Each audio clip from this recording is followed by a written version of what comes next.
دنیا میں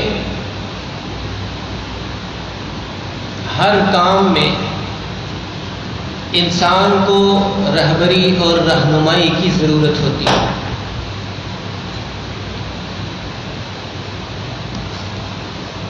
تو جب دنیاوی امور میں مہارت حاصل کرنے کے لیے، مقصود کو پانے کے لیے، ٹارگٹ کو اچیو کرنے کے لیے ضرورت ہے ایک رہبر اور رہنما کی، تو جناب دین اور آخرت کے امور میں تو بدرجہ اولا ضرورت ہے کسی رہبر اور رہنما کی۔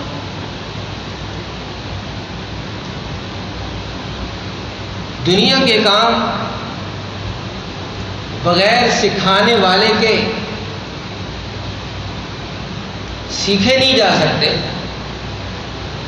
تو دین اور آخرت بھی بغیر سکھانے والے کے نہیں سیکھا جا سکتا۔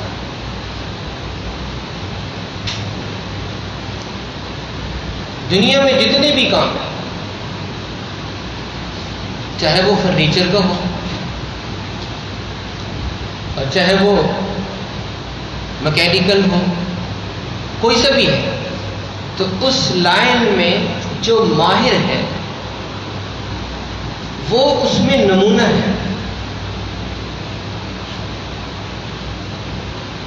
ہر فیلڈ کا، ہر شعبے کا جو شخص بہترین کاریگر ہے وہ نمونہ ہے اس کام میں بہتری کے۔ بالکل اسی طریقے سے جو آیت سورہ احزاب کی میں نے تلاوت کی ہے، اس میں اللہ جل شانہ نے ایمان والوں سے خطاب کر کے فرمایا، لقد كان لكم في رسول الله اسوة حسنة، کہ اے مومنوں اور اے مسلمانوں، تمہارے لیے رسول اللہ صلی اللہ علیہ وسلم کی حیات طیبہ میں اسوہ حسنہ ہے۔ اسوہ کہتے ہیں نمونے کو، حسنہ کہتے ہیں حسین ترین کو، سب سے خوبصورت کو۔ تو سب سے خوبصورت نمونہ، سب سے خوبصورت آئیڈیل اور سب سے خوبصورت رہبر اور رہنما وہ جناب نبی کریم حضرت محمد صلی اللہ علیہ وسلم کا اسوہ ہے۔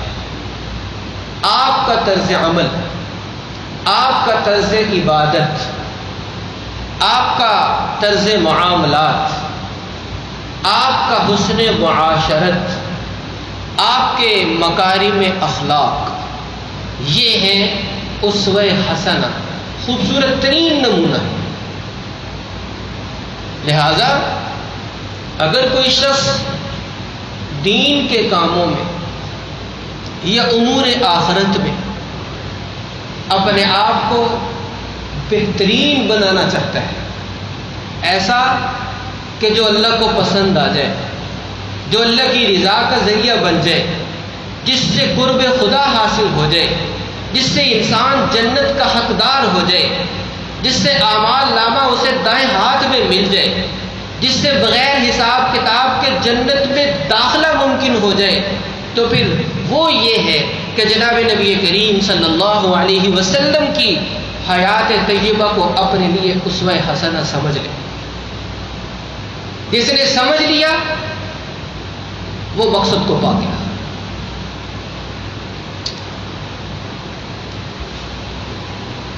اب نمونہ اور سیمپل، اس کی کیا حیثیت ہوتی ہے، اس کو ایک مثال سے سمجھیں کہ آپ کسی ٹیلر کے پاس گئے، پہلے سے سلا ہوا ایک سوٹ آپ نے اس کے سامنے رکھا اور کہا کہ یہ جو انسلا کپڑا ہے آپ نے سلے ہوئے کے مطابق سینا ہے۔ وہ آپ کے پاس نمونہ ہے، اس کو آپ نے اس کے مطابق تیار کرنا ہے۔ اب ظاہر سی بات ہے کہ اس کا مطلب یہ ہے کہ ہر چیز کی لمبائی، اس کی چوڑائی وہ سلے ہوئے سوٹ کے مطابق ہونی چاہیے۔ تو اگر وہ ٹیلر اس کے مطابق تیار کر دے گا تو آپ خوش بھی ہو جائیں گے اور اسے اجرت بھی دے دیں گے، اسے مزدوری بھی دے دیں گے، سلائی بھی دے دیں گے۔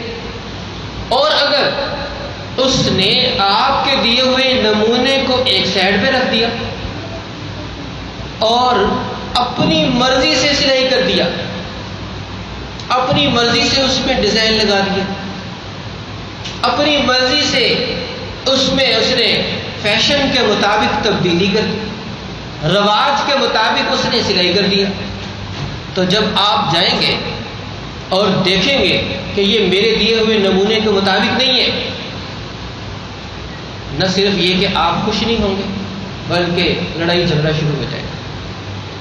اسے پوری سلائی تو کیا دینا، آپ آدھی سلائی پہ بھی تیار نہیں ہوں گے کہ اس نے میرا کپڑا ہی سارا خراب کر دیا۔ تو محترم سامعین، معزز حاضرین، اللہ جل شانہ نے ہمیں دنیا میں بھیجا، اب ہم نے یہاں زندگی بسر کرنی تو اس میں عبادات بھی آنے ہیں، اس میں عقائد کو بھی اختیار کرنا ہے، اس میں معاملات بھی کرنے پڑیں گے، اس میں معاشرت اور اخلاق میں بھی ہمیں رہنمائی چاہیے۔ تو اللہ جل شانہ نے ساتھ میں ہمیں جناب نبی کریم صلی اللہ علیہ وسلم کی حیات طیبہ بطور اسوہ حسنہ کے دے دی اور فرما دیا کہ تم اپنی زندگی کی گاڑی چلاتے ہوئے اپنی صبح اور شام، اپنی خوشی اور غمی، اپنی مالداری اور تنگ دستی، ہر چیز میں، اپنی جوانی اور بڑھاپے میں، اپنے پڑوس بنے میں، اپنے بڑا ہونے میں، اپنے چھوٹا ہونے میں، ہر چیز میں تم نے اس سیمپل کو سامنے رکھنا ہے، اس اسوہ حسنہ سے رہنمائی لینی ہے، اس کے مطابق تم نے اپنے آپ کو چلانا ہے اور پھر میرے پاس پیش ہو جانا ہے حشر کے دن۔ چنانچہ جب ہم میدان حشر میں بارگاہ الہی میں حاضر ہوں گے تو ایک طرف ہماری کتاب زندگی ہوگی اور دوسری طرف آپ کی حیات طیبہ کا اسوہ حسنہ ہوگا۔ ملا کے دیکھا جائے گا، مطابقت دیکھی جائے گی، موافقت دیکھی جائے گی، پیروی اور اتباع دیکھی جائے گی، دیکھا جائے گا کہ اس شخص نے کتنی نقالی کی ہے اسوہ حسنہ کی۔ جس قدر مطابقت ہوگی، اگر 100% ہوئی تو اللہ جل شانہ کی 100% رضا حاصل ہو جائے گی اور بھرپور اجر و ثواب سے نوازا جائے گا، حوصلہ افزائی کی جائے گی، اعمال نامہ دائیں ہاتھ میں دیا جائے گا اور جنت کا ٹکٹ عطا کر دیا جائے گا۔ اور اس ہستی جس کے اسوہ حسنہ کو سامنے رکھا تھا، ان کے دست اقدس سے جام کوثر بھی نصیب ہو جائے گا، سب کچھ ہو جائے گا۔ لیکن اگر ہماری کتاب زندگی کی مطابقت اس اسوہ حسنہ سے نہ ہوئی، وہاں عقائد اور تھے، یہاں عقائد اور، وہاں طرز عبادات اور بیان کیے گئے تھے، یہاں عبادات کے طریقے ہی اور تھے، وہاں معاملات کے اصول اور بتائے گئے تھے اور یہاں معاملات کو رواج کے مطابق کیا گیا تھا، وہاں معاشرت کی رہنمائی کسی اور انداز سے کی گئی تھی، یہاں معاشرت کو اختیار ہی کسی اور انداز سے کیا گیا، وہاں اخلاقیات کے بارے میں ہدایات کچھ اور تھیں اور یہاں اخلاقیات اپنی مرضی سے اپنائی گئی۔ جب مطابقت نہیں ہوگی تو پھر یاد رکھنا، پھر اللہ جل شانہ کی طرف سے ناراضگی کا اظہار ہوگا کہ میرے چنے ہوئے، میرے منتخب نمونے کی پیروی تم نے کیوں نہیں کی؟ کیا تمہیں آپ صلی اللہ علیہ وسلم کے اسوہ سے کوئی اور خوبصورت اسوہ مل گیا تھا؟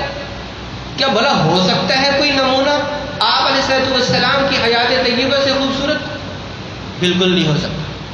اس لیے اللہ جل شانہ نے سورہ احزاب کی اس آیت میں فرمایا کہ اے ایمان والو، تمہارے لیے آپ کی حیات طیبہ میں اسوہ حسنہ خوبصورت ترین نمونہ ہے، لہذا اپنی زندگی گزارتے ہوئے یہاں دیکھو کہ اسوہ رسول اکرم کیا ہے صلی اللہ علیہ وسلم، اسوہ نبی کیا ہے، تعلیمات نبویہ کیا ہے، ہدایات نبویہ کیا ہے، ان کو پیش نظر رکھ کے چلو۔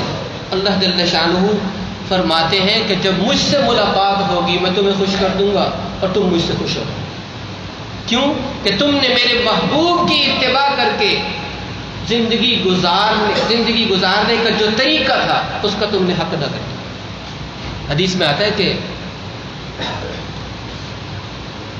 3 صحابی آپ علیہ السلام کی ازواج میں سے کسی زوجہ مطہرہ کی خدمت میں حاضر ہوئے،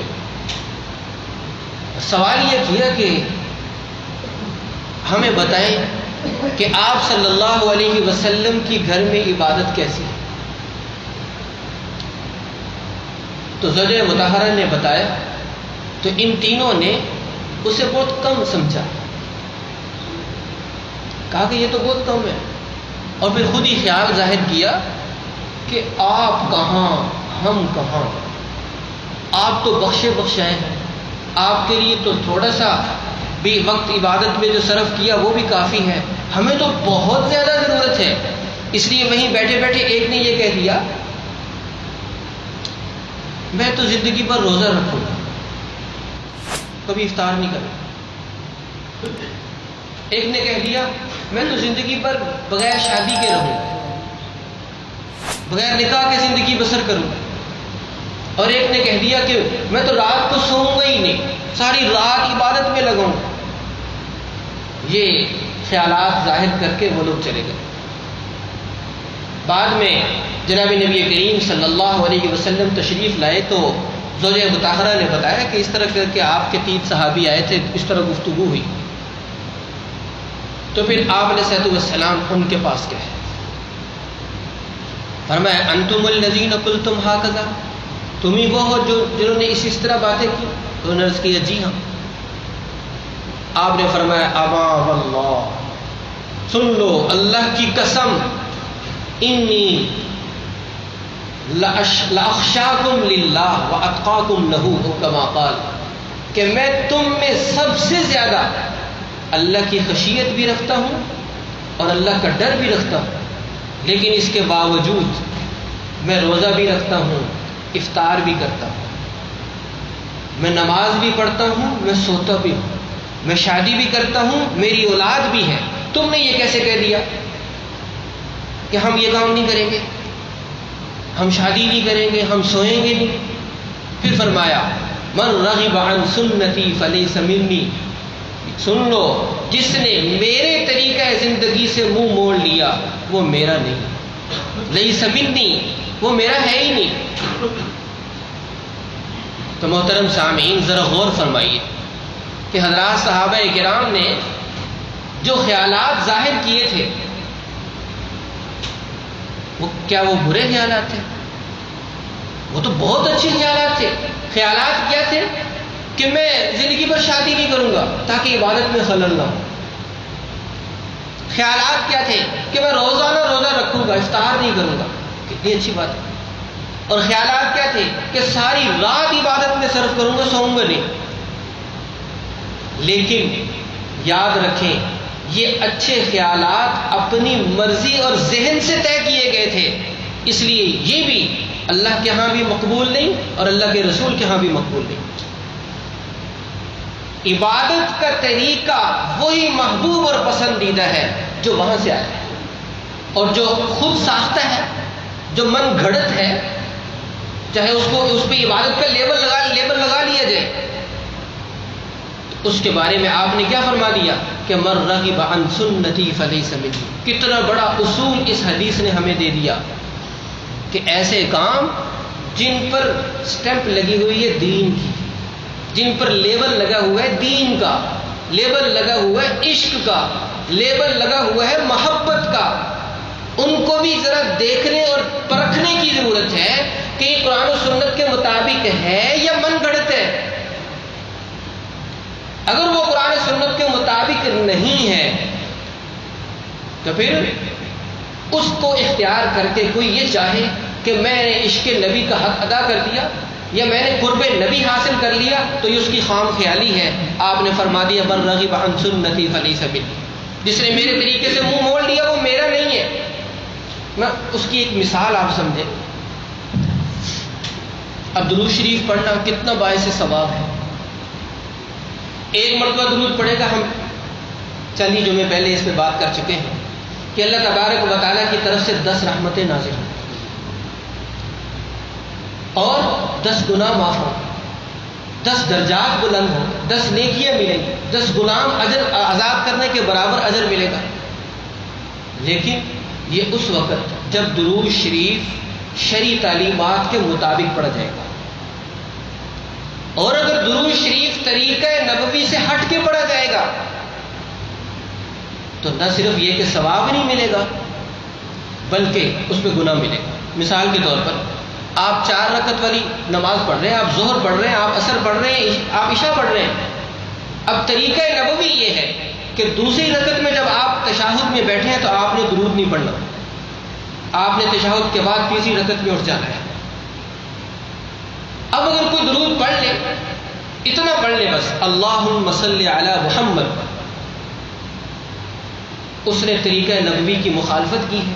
اگر جان بوجھ کر پڑھا ہے تو نماز ہی ٹوٹ گئی، اگر بھول کے پڑھا ہے تو سجدہ صاحب کرنا پڑے گا ورنہ نماز نہیں ہوگی. کیونکہ یہ مقام نہیں ہے درود پڑھنے کا. یہ کام تو اچھا ہے لیکن یہ اسوہ حسنہ سے مطابقت نہیں رکھتا، اس لیے اسے حکم ہے آخر میں سجدہ صاحب کرو. نہیں کرو گے تو نماز تمہیں دوبارہ پڑھنی پڑے گی. محترم سامعین، خوب اچھے طریقے سے ہمیں اپنے دماغوں میں یہ بات بٹھا لینی چاہیے کہ اچھا کام بھی اچھا تب بنتا ہے جب وہ نبی کریم صلی اللہ علیہ وسلم کی تعلیمات سے مطابقت رکھتا ہو، ورنہ اس میں اچھا ہی نہیں ہے، دیکھنے والوں کو جتنا ہی اچھا لگے. تو خیر بات چل رہی تھی کہ ہمیں زندگی گزارنے کے لیے اللہ جل شانہ نے ہمارے لیے متعین فرمایا ہے اسوہ حسنہ، جناب نبی کریم صلی اللہ علیہ وسلم کا مبارک طریقہ زندگی. حدیث میں آتا ہے کہ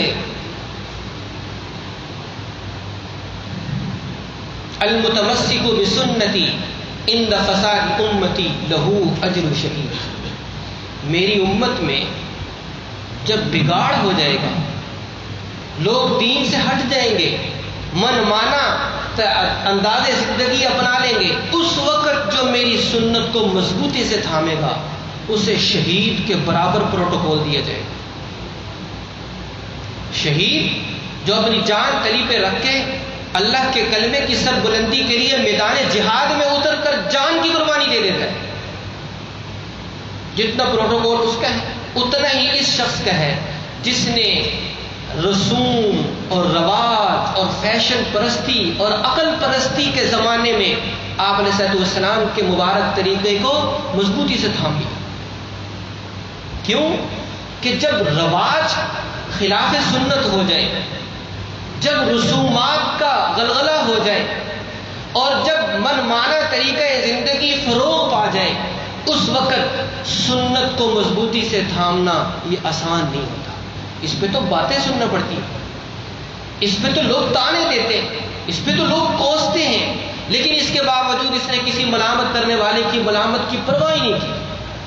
تو پھر اللہ کے ہاں جب بجائے گا تو اس کو شہید کے برابر پروٹوکول دیا جائے گا، اس کو اعزاز عطا کیا جائے گا کہ یہ وہ شخص ہے جس نے کسی چیز کی پرواہ کیے بغیر اسوہ حسنہ کو سینے سے لگائے رکھا.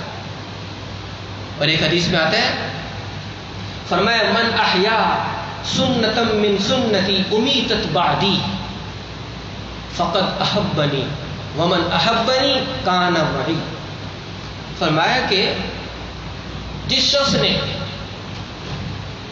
میری سنتوں میں سے کوئی ایسی سنت جو مردہ ہو چکی تھی، میرے بعد ختم ہو چکی تھی، لوگوں نے عمل ہی چھوڑ دیا تھا، تو ایسی سنت کو جس نے زندہ کیا فقط احبنی، اس کی مجھ سے محبت میں کوئی شک نہیں، اس نے میری محبت کا حق ادا کر دیا. اور فرمایا جس نے مجھ سے محبت کی وہ میرے ساتھ ہوگا، وہ آخرت میں میرے ساتھ ہوگا. اس حدیث سے ہمیں یہ پتہ چلا کہ محبت میں سچائی کب پیدا ہوتی ہے؟ جب سنتوں کو زندہ کیا جاتا ہے، تب جا کے محبت میں سچائی پیدا ہوتی ہے۔ جب آپ کے طریقہ زندگی کو زندہ کیا جائے گا تب جا کے محبت کا ثبوت ہوتا ہے۔ اور فرمایا جس نے محبت کا حق ادا کیا وہ میرے ساتھ ہوگا۔ اور ہر مسلمان کی یہ خواہش اور تمنا ہے کہ روز قیامت مجھے جناب نبی کریم صلی اللہ علیہ وسلم کے دست اقدس سے جام کوثر نصیب ہو جائے۔ تو حدیث میں آتا ہے، آپ نے فرمایا کہ میں اپنے حوض پہ ہوں گا، لوگوں کو پانی پلا رہا ہوں گا، کچھ لوگ آئیں گے مجھ سے جام پینے کے لیے، لیکن فرشتوں کے ہاتھ میں گز ہوں گے، وہ ان کو مار مار کے واپس کریں گے۔ میں کہوں گا کہ آنے دو آنے دو، یہ تو میرے امتی معلوم ہوتے۔ فرشتے کہیں گے نہیں حضرت، ہے تو آپ کے امتی، لیکن آپ کے دنیا سے جانے کے بعد انہوں نے طریقہ زندگی تبدیل کر لیا تھا، اس لیے یہ جام کوثر کے حقدار نہیں ہے۔ تو پھر آپ نے فرمایا میں خود کہوں گا سحقن سحقن لمن غیر بعدی، دور کر دو اس آدمی کو جس نے میرے بعد اپنے طریقہ زندگی میں تبدیلی پیدا کر لی تھی۔ محترم سامعین، معزز حاضرین، ربیع الاول کا یہ مہینہ ہمیں بھولا ہوا سبق یاد دلاتا ہے کہ ہمارے آقا حضرت محمد صلی اللہ علیہ وسلم جو تعلیمات اور ہدایات لے کے آئے تھے، اس پہ اللہ جل شانہ نے فرمایا کہ یہ اسوہ حسنہ ہے، یہ خوبصورت ترین نمونہ ہے۔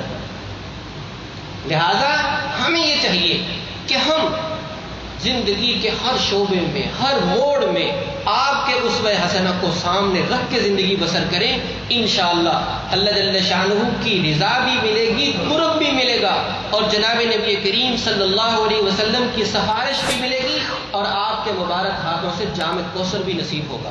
دعا ہے کہ اللہ جل شانہ ہم سب کو نصیب فرمائے۔ وآخر دعوانا الحمدللہ۔